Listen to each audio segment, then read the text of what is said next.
Welcome, Lauree, to the Empathy Edge podcast. I'm so excited to talk to you today about self-care, empathy, taking the leap, all of the things that you have going on. So welcome to the show. Oh, thank you so much. I'm thrilled to be here. So share with us a little bit of your story. We heard your bio, but how did you even come into this work about helping women and helping women leaders and helping them feel more confident in themselves? Really, I think probably like most people you talk to, it's an inside job. It is having done that myself, been my first client is really Uh-huh. the way to do it.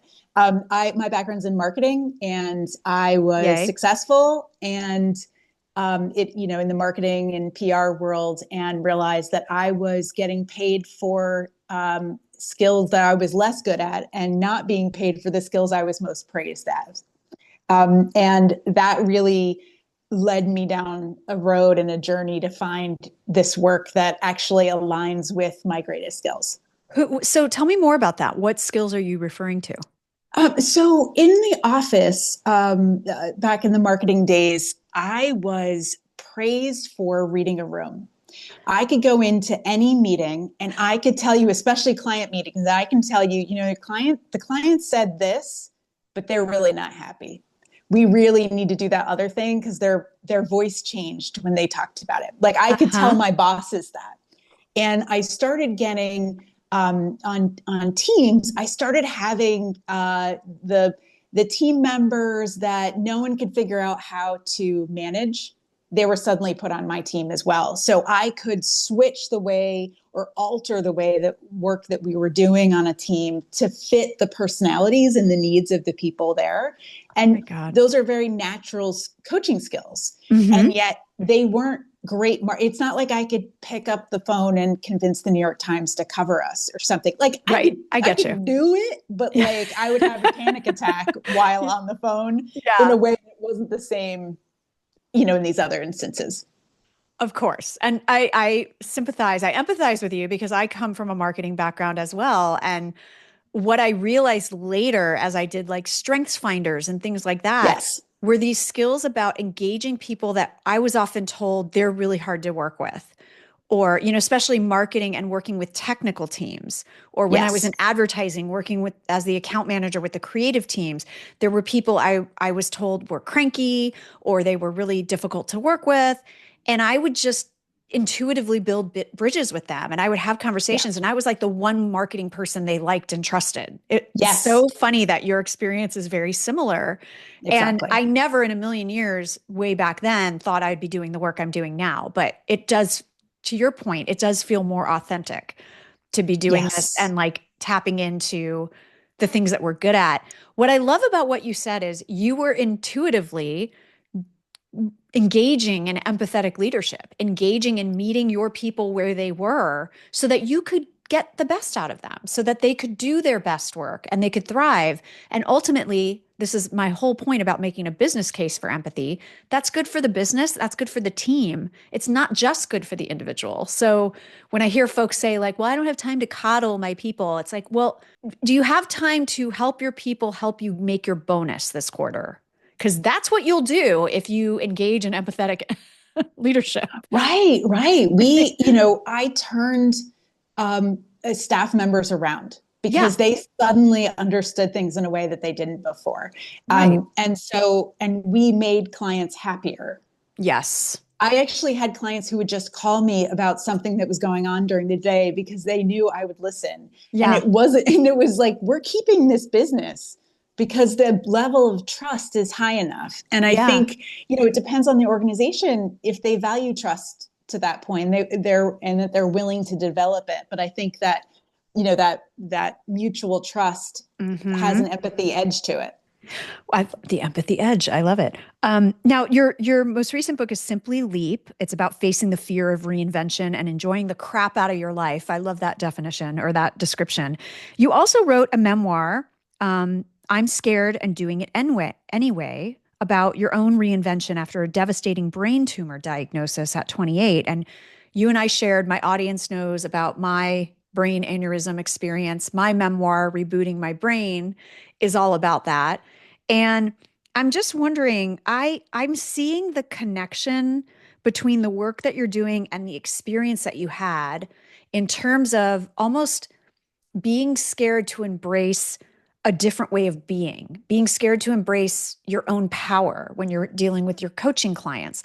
And how I'm relating this to empathy and maybe my listeners is overcoming your fear of embracing empathy and understanding that it's a strength, not a weakness. And so, can you talk a little bit about Hmm. that I fear hadn't of thought about it that way. I love it. yeah, because I mean, we really are reinventing leadership. And some people are really scared about that. And we know who they are because they're the ones forcing everybody to go back to the office. They don't know any other way to lead, they don't know Right. any other way to be. So, talk to me a little bit about the role of fear in preventing. I mean, it's obvious how it prevents reinvention, but where do you see it really getting in people's way? Oh, that's such a wonderful question and a really wonderful way to think about how we manage our teams. I think, well, one of the things that I say to clients is when you're afraid of something, it's usually a good sign. It's a sign you're on the right track. Because if you didn't want whatever this is, it wouldn't be scary. It would be Mm, easy, or you wouldn't care. And so, um, I feel like something is there in that. It's that the discomfort is actually a sign. And sometimes we take signs as, oh, I shouldn't do it because it's a sign that, it's not easy, or it's not aligned, or I feel icky about it. mm-hmm. You actually have to dig a little bit deeper, because sometimes the fear or the discomfort is, this is new. This is forcing me to stretch in a different way. There's an opportunity here that I'm attracted to, but I feel vulnerable about. And when we feel vulnerable, it is easier to move away from it than it is to move towards it. I think that's probably human Yeah, nature. But it's also, so I repeat to my clients over and over again, fear is an opportunity. It means you're on the right track. right, Go a right. little bit further, take another step closer to it. Right. Because fear is different than the ick. Fear is Yeah. different than the like, oh, I know in my bones this is the wrong way to go. Right. It's that, and I love this because it's so applicable to so many leaders nowadays who are just scared of changing they're not changing. The leadership paradigm is changing and they need to upskill different things that they didn't have to before. They need to learn how to lead in a hybrid environment, in a remote environment. They need to lead in a way that marries the personal and professional because we don't park our humanity at the door. And I have empathy for them because that's a new way for many people to operate. And so they're feeling a lot of the what I call the snap back to bossism is fear. It's, I don't know how to do this any other way than the way I was always doing it before the pandemic. So Right. the Right. And I would pandemic add was to just that, this what blip. Yeah. what happens if I get it wrong, and quote Right. unquote wrong? Right. I think that the risk feels too high. Mm-hmm.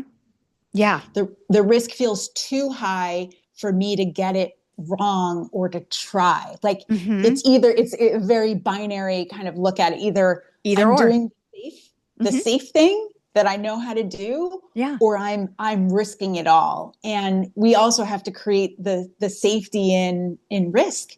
Yeah. Yeah, absolutely. I talk about both and leadership all the time. And I love it. Yeah. It's like it can be both. I'm gonna try this and I may fail, Yeah. but it's both hard and it might be worth it. Like Yeah. instead of the either or, like it's either going to be black or white, I'm going to fail or pass. We're all learning. I love, speaking to a lot of other my interview guests, especially those CHROs and those chief HR officers who are talking about the fact that look, this is an experiment. Nobody's got this figured out yet. So we're trying different things and we're Yeah. keeping ourselves open to feedback. And we know some of it's not going to work. We already know that going into it, but we have to try it to see what we can learn and what we can tweak and what we can grow. And so I love that concept. So you talk a lot about focusing on your own confidence, focusing on taking care of yourself so that you can show up as the best version of yourself. Can you talk to us about how challenging but also worthwhile self-empathy can be? And can you describe what you mean by self-empathy? The example that I give is actually, if you imagine walking a kindergartner or first grader to their first day of class. And you walk them into the class and you remind them, oh, I've packed your favorite snack for you. And you watch them, figure out their seat. They're like, well, these people kind of look friendly. You'll meet someone and you kind of stand outside the door and you really hope for the best with them. And we have that parts of ourselves too. Mm-hmm. We are the kindergartner that we have to care for around the fear, around the Mm-hmm. vulnerability, around the discomfort. We have to remind ourselves of the snack we packed and the tenderness that we would give a child going into a new situation. We need to give ourselves some time. And I think Mm-hmm. that most of us mean teacher ourselves or mean parent ourselves, or like, buck up, kid, you're going to go in there. Like, you don't get to feel anything. And actually, it's totally normal. It's totally normal for a kindergartner. It's totally normal for us. Yeah. And I think that kind of self-kindness. So when I mention the child, most of us are like, oh yeah, I get that. Okay. Well, so then what's our version of that? Mm. What's the version of packing our snack to enter that boardroom Right. and that meeting? We're not sure how it's going to go, or to try something and experiment. Mm-hmm. So you were saying experiment. It triggered.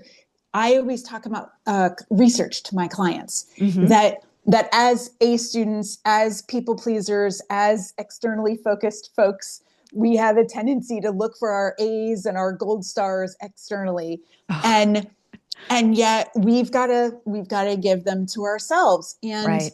And the easiest way, one of the easy ways to do that, is to imagine everything as research, because we know research, as you just said, has we're collecting data all the Mm-hmm. time.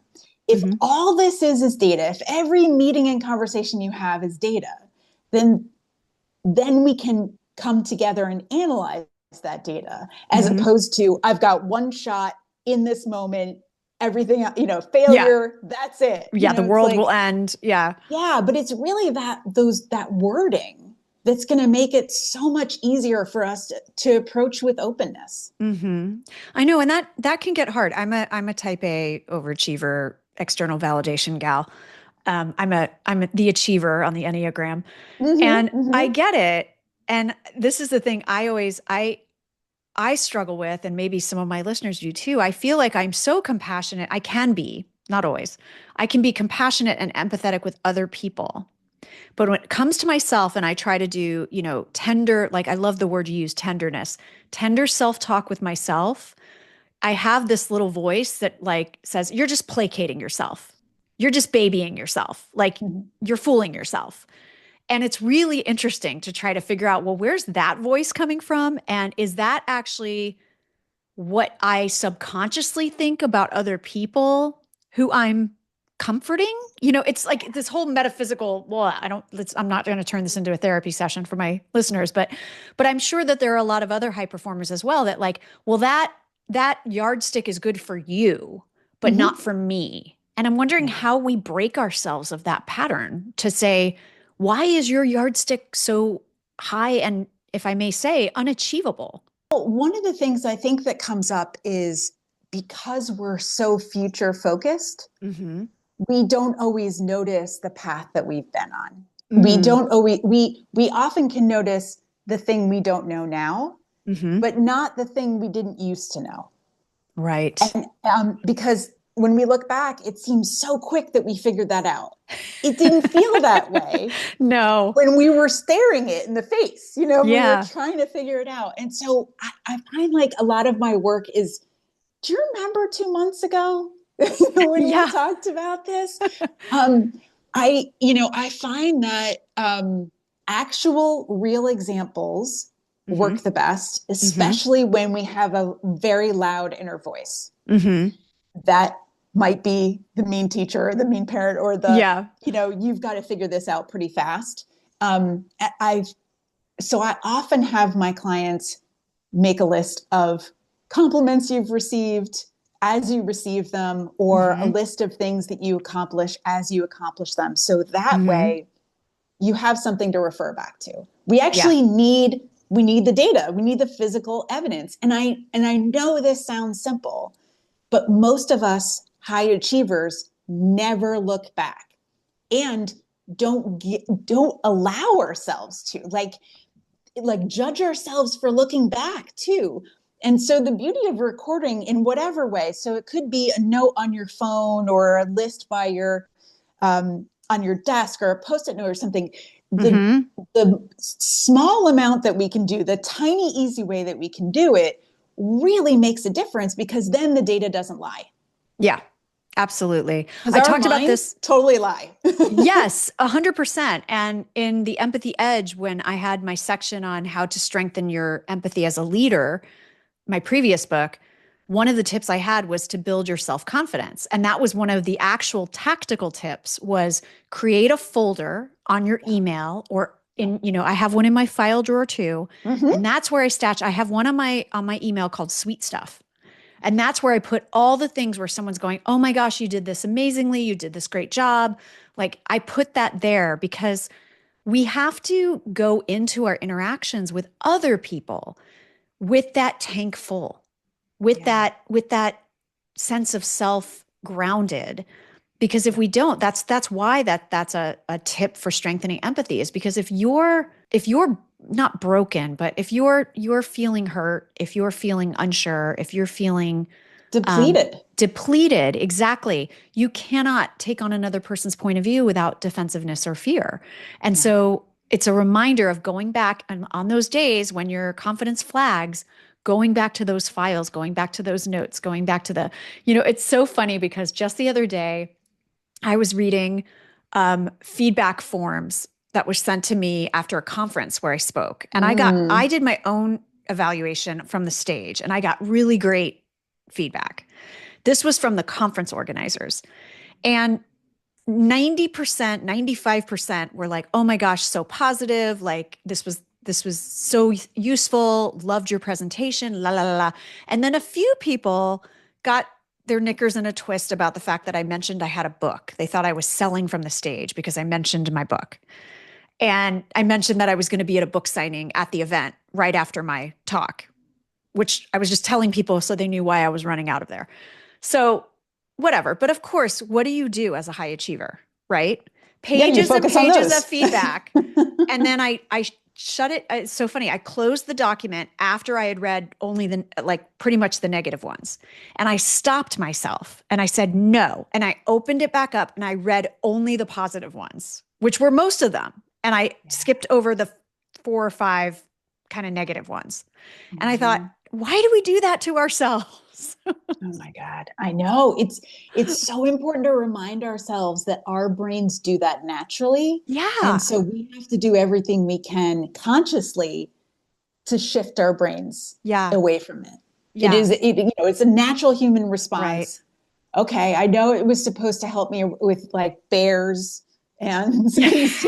Exactly. In the cave days, but right. It's really not useful right now. No. And it's so interesting because I talk with my clients a lot about, I mentioned data already, but it's even, with your responses when you send out a newsletter or when you, are kind of collecting research. It's like, well, some people didn't like it. So does that mean we should change our direction?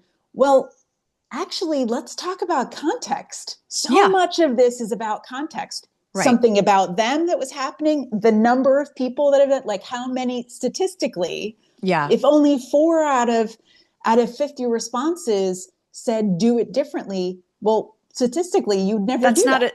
That's not a trend line. Yeah. Right. And so we kind of have to do that with ourselves with responses like what you're talking about. It's like, okay, what's the statistics here? What's the other context? What side of the stage were they sitting on? You know what I mean? Like, what are the other things that I can consider this from before I integrate it, before I take it on? Right. Or before I create that false narrative for myself of what's going on. And, there are times where, the majority of feedback about something could be negative. And then that's a learning opportunity. And I always talk about this with, I've had a few books We talked before we started recording about the fact that I wrote a memoir about my brain injury recovery called Rebooting My Brain. And I have hundreds of positive reviews. I have Yeah. emails from people thanking me for the book. Like, that's what I wanted to do, is I wanted to impact and help other people so they didn't feel as in the dark as we did. Mhm. Yes. Did I get a few 1-star, 2-star ratings on Amazon and on Goodreads? I did. And I recall those exactly, not the other Oh no. 400 other, right? But to the people that thought my story wasn't harrowing enough for them, like that I wasn't close enough to death for them, like, Yeah. so I call it, my point being, I call it the strainer method, because some of the feedback and even the negative feedback about books I've written in the past have actually been really helpful. Like if Sure. someone's saying, well, she seemed to ramble on in this section of the book, I can look at that and I can say, oh, I need to do a better job editing in the Yeah. future. Or yeah, I can see how that was a little repetitive in that portion. So some of the feedback's been constructive and good, even if it's slightly negative. But it's that strainer method of like, take what's good out of the feedback that you're getting and leave the rest, and take, Mhm. and not just accept the positive. I don't mean that, but take what's, if it's negative and it's constructive and you can Yeah. learn from it, do something with that going forward and Mhm. make the next iteration, the next thing better than before.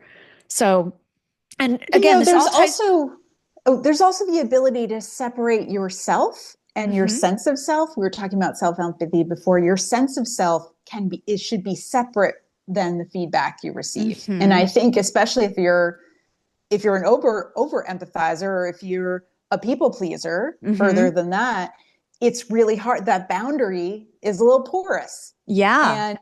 And so where we get our sense of self from is Mhm, going to determine also how far in mhm. comments get. Yeah. And so I think being aware of when you're in the right headspace to even receive them. That's so Can I important. hear right now? Can I really receive this right now? Or is it going to be piled on with the thing I'm already upset about, or Right. I'm Well, already fixated on? and that's why, with the new book, with the empathy dilemma, I talk about self-care and clarity. And that Yeah, includes self-care about your own boundaries and clearly communicating them, and communicating them not in an aggressive way. Like, this is my boundary, do not cross it. But, being clear about the boundary, because you can set a boundary if you're a leader and someone's coming to you with an issue and you have something going on, or I always use this example of like, every Tuesday you've told your team you need to log off at 4 o'clock because you're coaching your kid's soccer game. Someone comes into your office at 3:55 about a major issue with a colleague or a major issue with a project. You don't have to give up your boundary, but you can acknowledge and say, this is really important to you. I can tell. And that means it's important to me. But you know that I have to leave early on Tuesdays. So I'm going to clear some space for us to have a conversation tomorrow. And I want to be able to be fully present and be able to listen to you versus you trying to get everything out in the 2 minutes I have before I leave, because that's not really going to benefit you. And that's a way of acknowledging someone and seeing them and being empathetic as a leader while still holding your own boundaries. And then, to your point, taking care of yourself to be in a position where you can hear the person, where you can listen, where you can offer constructive feedback and advice if asked. But like you said, it's so important. You have to be in that right headspace. And part of being an empathetic leader is recognizing when you're not, and being open and honest with the person to say, this is not a good time. right. It's not going to give you your due if we have this conversation right now. Can we have it tomorrow? Yeah, there's a way to value people and value yourself at the same time. I 100%. mean, that's really what we're talking about here. And it Mm-hmm. really takes understanding of yourself, because Mm-hmm. not all of us have taken the time to understand what our own triggers are, um, and and to even notice how we feel in a moment, to recognize what someone else is bringing to us, why we're responding the way we are. Oh, what does that Yeah. say about actually where I am right now? Yeah. um, and to be able to say, you know what, I'm going to need a minute Yeah. so I can really hear you. Let me go to the restroom and come back, or Right. why don't we take a 5-minute break here? And Yeah. it's kind of giving ourselves the even the 1 minute of space, the Mm-hmm. space to understand, like, okay, what are they coming to me with? But first, where am I? Mm-hmm. Mm-hmm. For sure. And the better we can train ourselves about it, makes us better partners, parents, and colleagues and bosses. So, we talk about empathy as being very, very focused on the other and being able to see their point of view and understand their perspective without dipping into people pleasing, but just being there for them and understanding them. It doesn't mean we have to agree. It doesn't mean we have to change our decision because what they're bringing to us. But what are some tips you have to balance that focus on others and still care for yourself? What techniques or practices have you seen work for your clients or for yourself? I'm an introvert, and I would say that owning my introversion has been one of the best things, actually, to be a leader, and also to recognize my own needs. Mm-hmm. I have led a lot of meetings. I've spoken in a lot of events as well, and I needed to recognize how much time I needed before the meeting or the event, Mm-hmm. and how much time I needed after, because Mm. I'd forced myself into networking before and then getting on stage. Never a good place, because I'm already depleted when I need to be at my highest energy level. Right. And the same, and then I'd set up meetings for the day after, or the morning after, and it's like, well, that Yeah. isn't the way my energy levels work. And Mm-hmm. what I found is, when I admit to other people I'm an introvert, one, people are like, oh my God, I am too. There's so much relief, so there's Yeah. in that. And I think it allows me to own my leadership style Mm-hmm. in the way that works for me. I honestly feel less apologetic about it.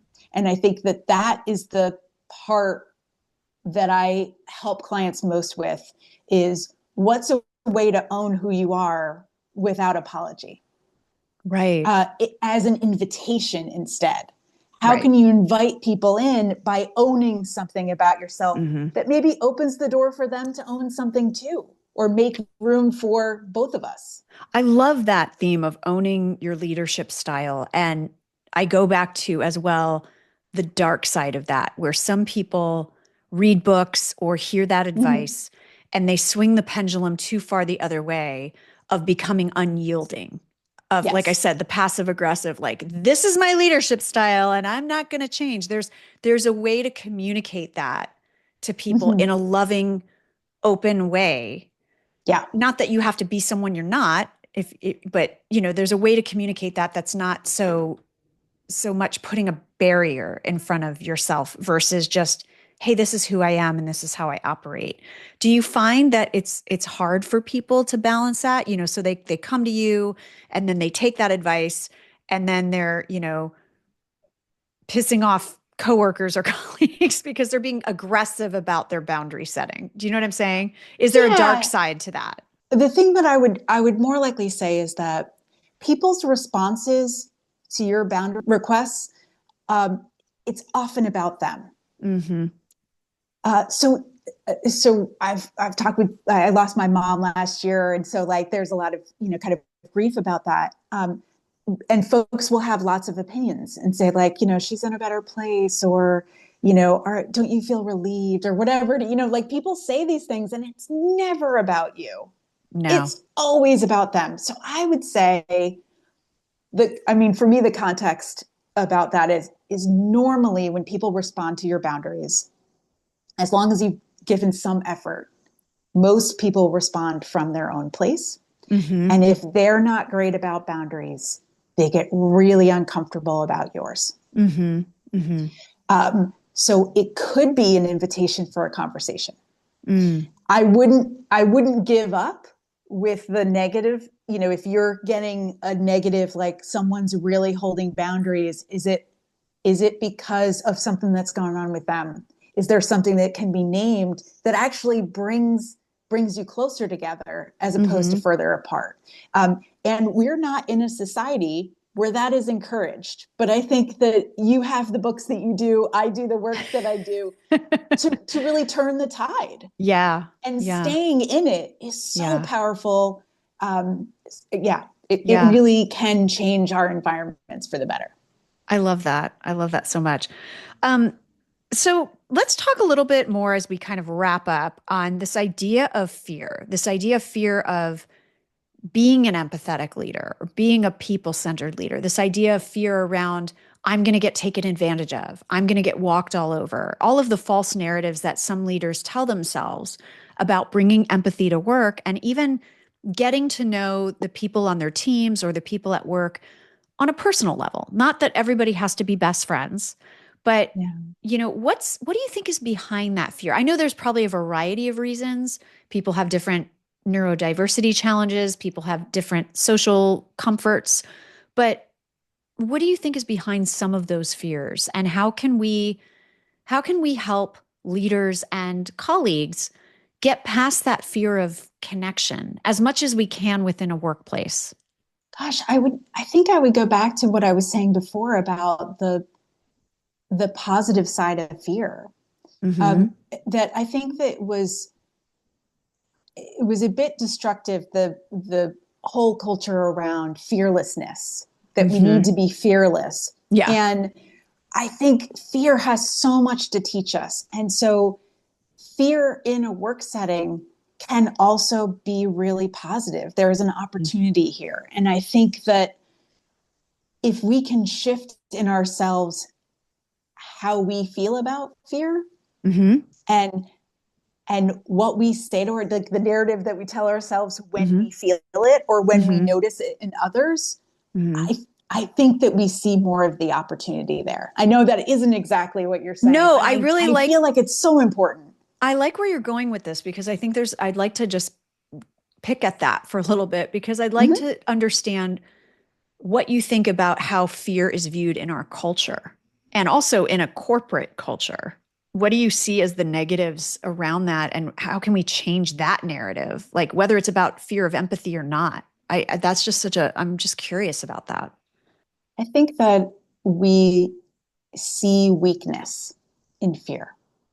The fear is an example of weakness, and anything that could be termed weakness, we run from, we avoid, we shut down in ourselves or other people.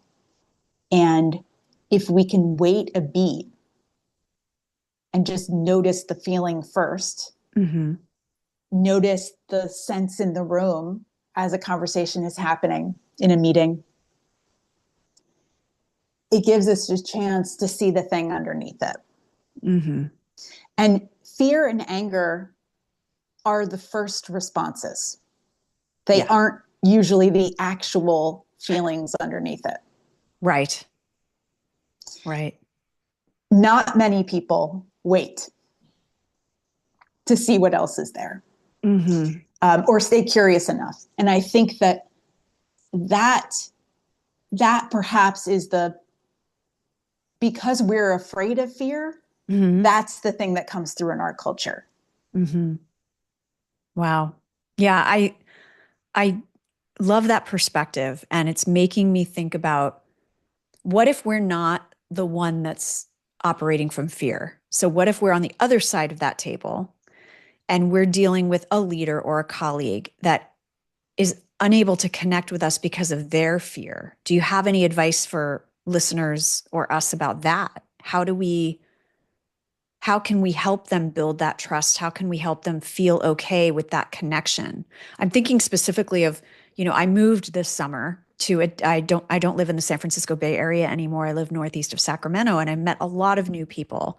And Mm.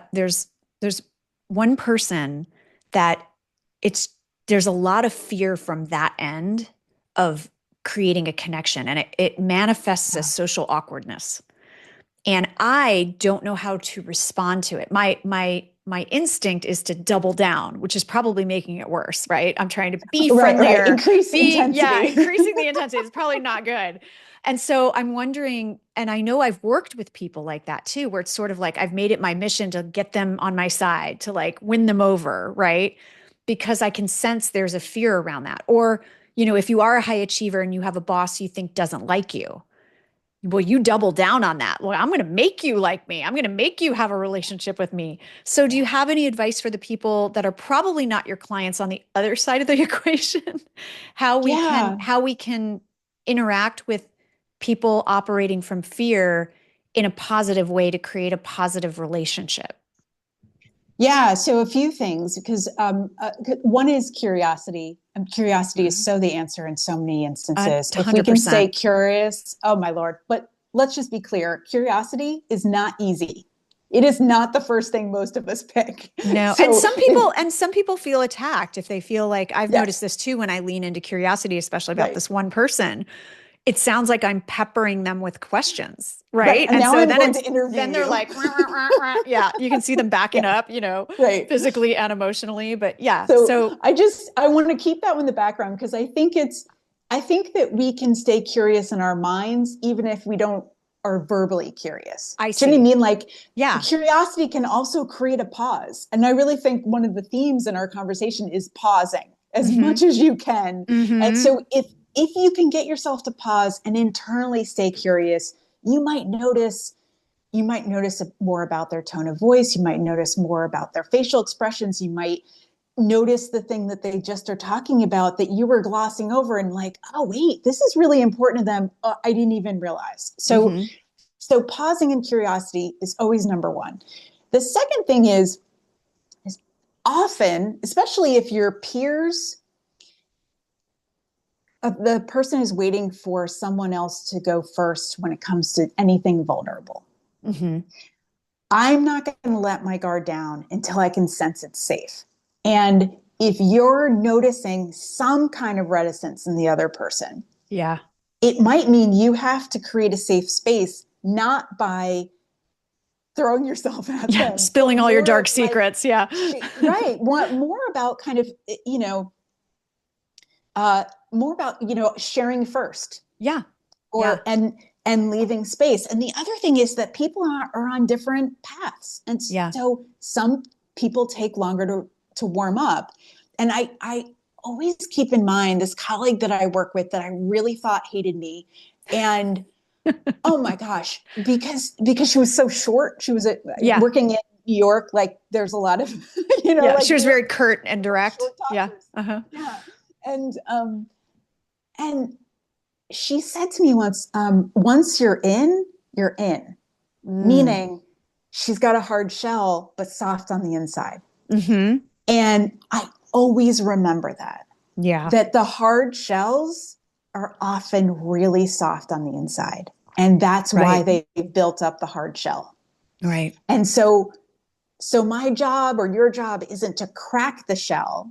It's to notice when the softness kind of appears. Right. Is it when they talk about their dog or when they talk about a certain moment? It's like, Yeah. oh, it's there. And if I can see the glimmers of that soft interior, Mm-hmm. I'm going to be encouraged to be more patient, Yeah. to wait it out, to notice how bits are coming to me. And they're going to then be more comfortable softening their shells too. I love how this is coming full circle because the only way that you have the capacity to do that is to be compassionate with yourself and show up with your own sense of self, your own self compassion, your own self empathy. Otherwise, you are too busy with your hamster mind of thinking about how am I coming across? What am I doing? Blah, blah, blah. You miss those Mm-hmm. cues. So Yes.